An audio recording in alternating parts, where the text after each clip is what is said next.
High viewers. నా చిన్నప్పుడు మా స్కూల్లో డ్రిల్ మాస్టర్ ఉండేవారు. అప్పుడు మా ఆయన మంచోడు నోడు, మా నాన్న ఫ్రెండ్ కూడా.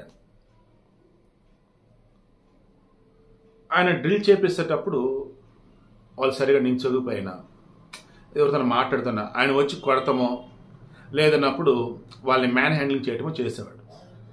అప్పుడు కొంతమంది ఆడపిల్లలు ఇబ్బంది పడితే నేను గమనించాను.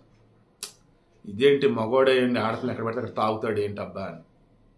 ఆయన ఇంటెన్షన్ మంచిదే అయి ఉండొచ్చు, తండ్రిలాగే మందలించడం అయి ఉండొచ్చు, బట్ వాళ్ళు ఇబ్బంది పడితే నేను గమనించాను. ఇది ఎలానో మొత్తానికి హెడ్ మాస్టర్ దాకా వెళ్ళింది. ఎవరు తీసుకెళ్ళారు ఏంటంటే ఇంకా డీటెయిల్స్ అడగండి, ఓకే వెళ్ళింది. అప్పుడు ఆయన పీఈటీని పిలిచి చెప్పాడు, ఆడపిల్లల్ని టచ్ చేయకుండా నువ్వు చెప్పు అన్నట్టుగా ఆయన అన్నాడు. ఇక ఆయన కూడా పాపం పెద్ద మనిషికి నాకు పొరపాటు అక్కడ అయినట్టు అనుకుని ఆలోచించుకొని లేదని అప్పటి నుంచి ఏం చేశాడంటే ఒక అమ్మాయిని పిలిపించేవాడు. ఆ అమ్మాయికి చెప్పేవాడు, వెళ్ళి ఆ అమ్మాయిని ఇలా కరెక్ట్ చేయి అలా కరెక్ట్ చేయండి. ఇప్పుడు ఆ అమ్మాయి వెళ్ళి అలా చేస్తున్నాడు. అంటే ఓ రకంగా ఆ అమ్మాయిని పీఈటీగా అక్కడ పెట్టినట్టు అబ్బాయి దగ్గరికి మళ్ళీ ఈయన వెళ్ళేవాడు. నాకు అది నచ్చింది. ఇది పద్ధతి అని అనుకున్నా. కానీ ఇప్పటికీ చాలా చోట్ల, అది గవర్నమెంట్ స్కూల్స్ అయినా ప్రైవేట్ స్కూల్స్ అయినా, ఫిజికల్ ఎడ్యుకేషన్ టీచర్ ఎవరైతుంటారు పీఈటీలు, వాళ్ళే వెళ్ళి అమ్మాయిలు కానీ అబ్బాయిలు కానీ కరెక్ట్ చేయటాలు, కోపడతాలు, కొడతాలు లైక్ ఏదో చేస్తూ ఉన్నారు.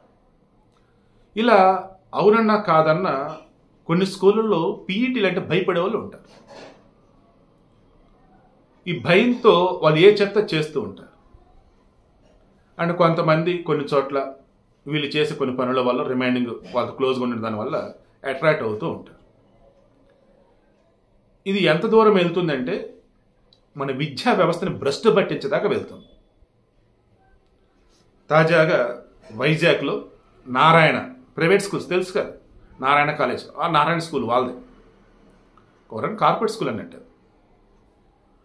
గవర్నమెంట్ స్కూళ్ళల్లో పీఈటీలు హడావుడి చేశారంటే ఒక అర్థం ఉంది. అఫ్కోర్స్ వాళ్ళు చేయకూడదు, నేను కాదంటలా. కాకపోతే కొంచెం హడావుడి లైక్ ఆవేలు. కార్పొరేట్ స్కూల్స్లో ఎలా ఉండేది, డిసిప్లిన్, పంచువాలిటీ, పద్ధతి ఇవన్నీ ఉంటాయి.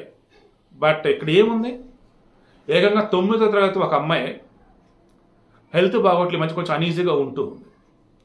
ఆ అమ్మాయిని వాళ్ళ పేరెంట్స్ హాస్పిటల్స్కి వెళ్ళి చెక్ చేయించారు. ప్రెగ్నెంట్ అని అన్నారు. 9వ తరగతి అమ్మాయి ఏంటి, ప్రెగ్నెంట్ ఏంటి అని చెప్పేసి షాక్ అయ్యి ఆ అమ్మాయిని అసలు ఏమైంది ఏంటి అప్పుడు చెప్పింది. పీఈటీ పేరు దుర్గాప్రసాద్. అతను ఇదిగో ఈ రకంగా చేశాడు, నన్ను లోబరుచుకున్నాడు, అతని వల్ల ఇదంతా జరిగిందని చెప్పేసి చెప్పింది. దాంతో పోలీస్ కంప్లైంట్ ఇచ్చారు, వాళ్ళు చెక్ చేశారు, దుర్గాప్రసాద్ అదుపులోకి తీసుకున్నారు. స్కూల్ రెప్యుటేషన్ ఏం కావాలి. అండ్ మిగతా స్కూళ్ళలో ఉన్న పీఈటీలని ఇప్పుడు పేరెంట్స్ కావచ్చు, పిల్లలు కావచ్చు, ఎలా చూడాలి? ఎందుకు ఇంత వరస్ట్గా బిహేవ్ చేస్తున్నారో అర్థం కావట్లేదు. వీడి యొక్క మెయిన్ ఇంటెన్షన్ ఒకే ఒకటి. స్టార్టింగ్ చెప్పాను కదా, మీరు పిల్లల్ని మ్యాన్ హ్యాండ్లింగ్ చేయాలనుకున్నట్టయితే ఆడపిల్లల విషయంలో మీ పక్కన ఒక అసిస్టెంట్ లాగా ఆ పిల్లలు ఒక అమ్మాయిని తీసుకొచ్చి మీ పక్కన ఉంచేసి వాళ్ళ గైడ్ లైన్స్ ఇవ్వండి, ఎలా చేయాలి ఏంటని. వాళ్ళు చేస్తారు ఆడపిల్లలతో. మగపిల్లలతో మీరే చేయండి మగవాళ్ళు. తర్వాత ఏదైనా చెప్పాలి అన్నప్పుడు తాకుండా చెప్పండి పిల్లలని. గుడ్ టచ్ బ్యాడ్ టచ్ తీసి పక్కన పెట్టండి, అసలు మీరు టచ్ చేయొద్దు ఆడపిల్లలు. అండ్ మెయిన్ ఈ వీడియో పర్పస్, ఆడపిల్లలు ఎవరైనా కానీ, అండ్ కొంచెం ఈ మధ్య మగపిల్లల మీద కూడా హెరాస్మెంట్లు జరుగుతూ ఉన్నాయి. సో ఆడపిల్లలైనా మగపిల్లలైనా తాగకూడనటువంటి చోట మీ పీఈటీ కావచ్చు, స్కూల్లో ఉన్న టీచరు మాస్టర్ ఎవరైనా కానీ, ఈ సబ్జెక్ట్ వారీగా ఉన్నటువంటి వాళ్ళతో సైతం, ప్రిన్సిపాల్ అయినా హెడ్ మాస్టర్ ఎవరైనా సరే, తాగకూడనటువంటి చోట వాళ్ళు తాగినట్టయితే మిమ్మల్ని ఇమీడియట్గా యాక్షనే చెప్పండి. అక్కడ టచ్ చేయొద్దు, మీరేం చెప్పాలంటే చెప్పండి. నేను తప్పు చేస్తే చెప్పండి పనిష్మెంట్ ఏంటి, మా పేరెంట్స్ తీసుకురావాలి, నేను తీసుకొస్తాను, ఇంపోజిషన్ రాయాలి రాస్తా, బట్ డోంట్ టచ్ మీ. ఏం పర్వాలేదు, క్వశ్చన్ చేయండి, ఏం కాదు. తప్పు చేయనప్పుడు క్వశ్చన్ తప్పు లేదండి, ఓకే.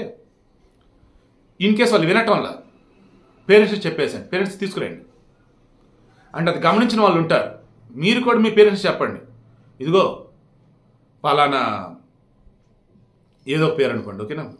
సో పలానా అమ్మాయిని ఇలా చేశాడమ్మా, వాళ్ళ అమ్మకు చంపిదో లేదో, బట్ మేమంతా సాక్ష్యం, మీరు రండి అడగండి.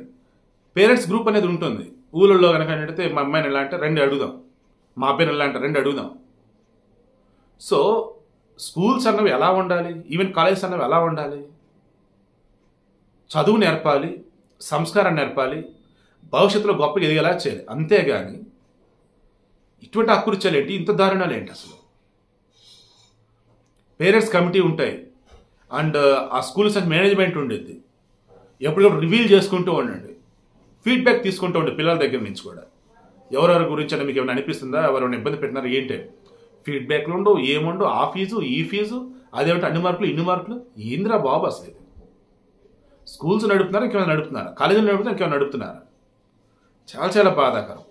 గతంలో ఎన్నో సందర్భాల్లో చెప్పారు, అది ఫస్ట్ సారి అయినా సరే మిమ్మల్ని టచ్ చేయడం కావచ్చు, సెక్సువల్గా ఇబ్బంది పెడతాం కావచ్చు, ఏదైనా సరే ఇమీడియట్గా చెప్పండి అని చెప్తూ ఉన్నా పేరెంట్స్. బట్ ఎందుకో చాలామంది ఆ విషయంలో ఎక్కడో ఏదో మరి భయమో ఇష్టమో ఇంకేదైనా వేరే వేరే రీజన్స్ తెలియదు కానీ లొంగిపోతూ ఉన్నారు అండ్ చెప్పకుండా దాచేస్తున్నారు. చివరికి జర్రాన్ని జరిగిపోతుంది. చిన్న వయసులో ఇలాంటి ప్రెగ్నెన్సీ ఏంటంటే చాలా చాలా బాధాకరం. పాపం ఆ పసిపిల్ల వాళ్ళ తల్లిదండ్రులు.